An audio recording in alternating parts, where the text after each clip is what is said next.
अस्सलाम वालेकुम। आप स्पेलिंग के अॻिते हलाईंदे पाण जा if any word in between a and k then l will be silent। जेकॾहिं कंहिं लफ़्ज़ में a खां कोई l अचे ऐं l खां कोई k अचे त पाण छा थींदो l ख़ामोश थी वेंदो।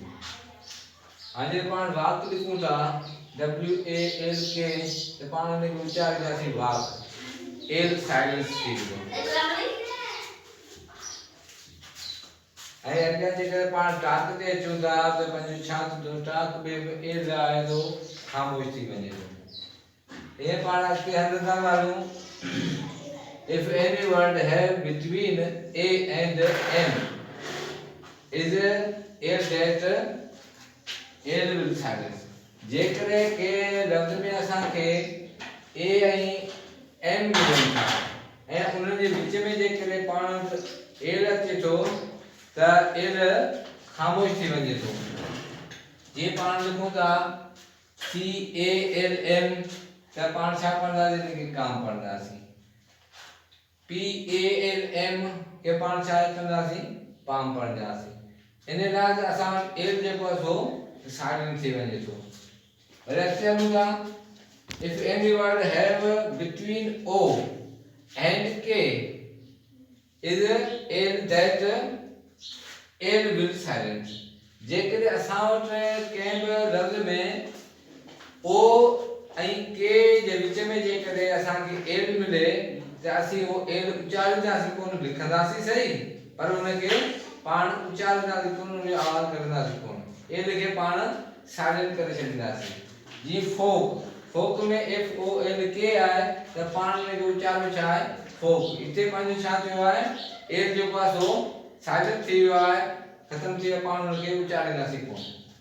अॻिते हलूं था। If any word in and after m is m that n will silent।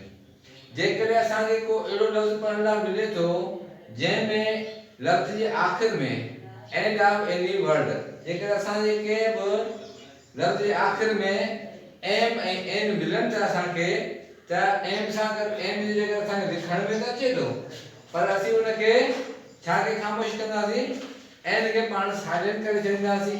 n जो उचार पाण उचारींदासीं कोन आवाज़ कोन कंदासीं। जीअं हाणे पाण वटि अचे थो कालम पाण लिखंदा आहियूं m ऐं n आख़िर में ॾींदा आहियूं m जे अचण जे करे n छा थी वियो आहे साइलेंट थी वियो आहे।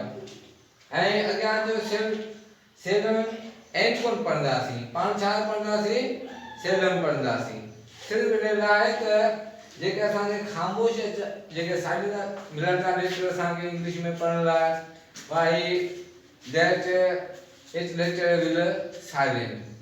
हाउ साइलेंट कीअं थो थिए असां वटि असांजा उन वटि कुझु अहिड़ा असांखे वर्ड्स मिलनि था जिन में असांजा के लेटर ख़ामोश थी वञनि था। उनजो रीज़न इहो हूंदो आहे त उनजे अॻु में या पोयां अचण में को अहिड़ो असां वटि लेटर अचे थो जेको उनजी आवाज़ खे खाई वञे थो दबाए छॾे थो जेको असांखे उहो आवाज़ माना बंदि करिणो पवे थो या असांखे ख़ामोश करिणो पवे उनखे उचारींदासीं। हाणे लाइ असांजे हिन जेका वीडियो आहे इनखे तव्हां लाइक करियो कमेंट्स करियो सब्सक्राइब करियो ऐं वधि खां वधीक शेयर करियो जीअं असीं अव्हां जे लाइ अॻिते नयूं वीडियोज़ पेश करे सघूं। महिरबानी।